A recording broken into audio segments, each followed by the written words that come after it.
Good morning, students. Once again, I, Dr. Poonam Rani Gupta, is here with you. Today, we are going to deal with ideal tragic hero. Ideal tragic hero is a man who corresponds an ideal tragedy through his actions. He is a man of eminence who suffers due to some tragic flaw. An ideal tragic hero should be good. He should not be too good or perfect. For the fall of a perfectly good man from happiness into misery, as it would be odious and repellent. The fall of such hero does not inspire pity and fear in us. Now, the second condition, which is deemed unfit for an ideal tragic hero, an utterly wicked person. Two is unfit for being a tragic hero, as here the sense of justice is not satisfied. An ideal tragic hero must be an intermediate kind of person, a man not primarily virtuous or just, whose misfortune, however, is brought upon him not by vice or depravity, but an error of judgment. He should stand in the midway between the two extremes, that is, good or bad.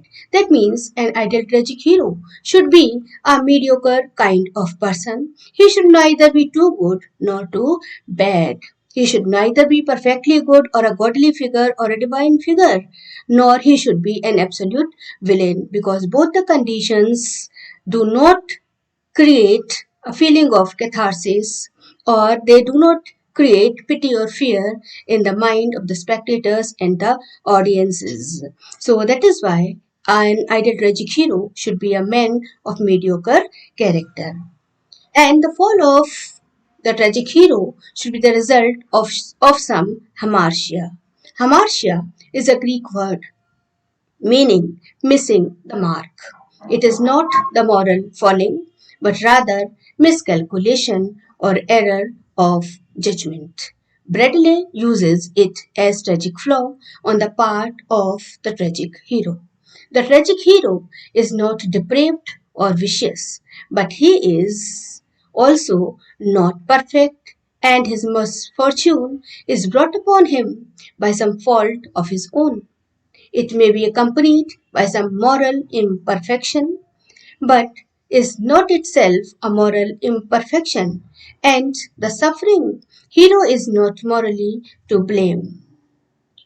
One more thing, an ideal tragic hero should be a man of eminence. A tragic hero must be a person occupying a place of lofty eminence and greatness in society. He must be highly placed individual and well reputed in the society. He should be a man belonging to the royal family and high position in the society. He should enjoy great reputation and prosperity.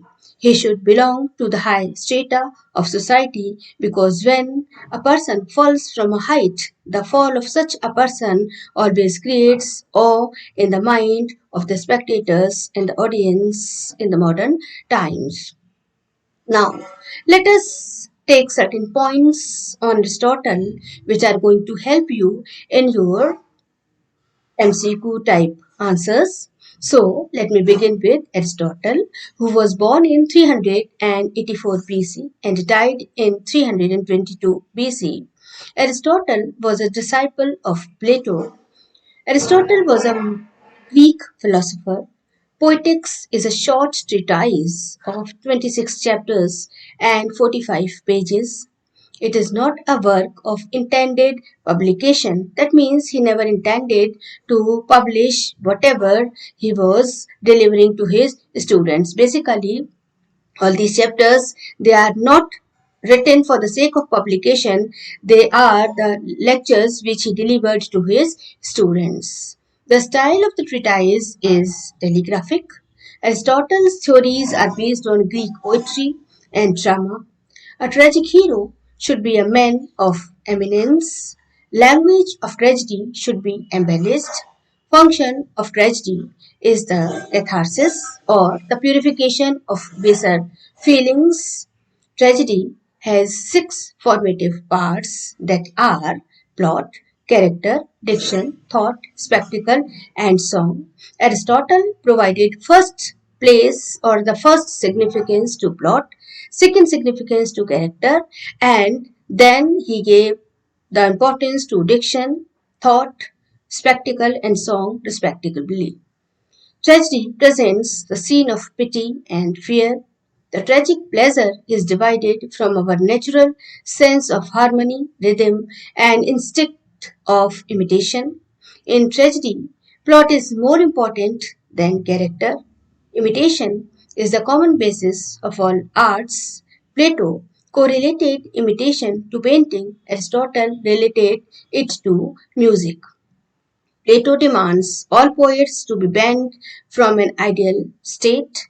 Poetry is the mother of lies, is a statement of Plato in his book Republic.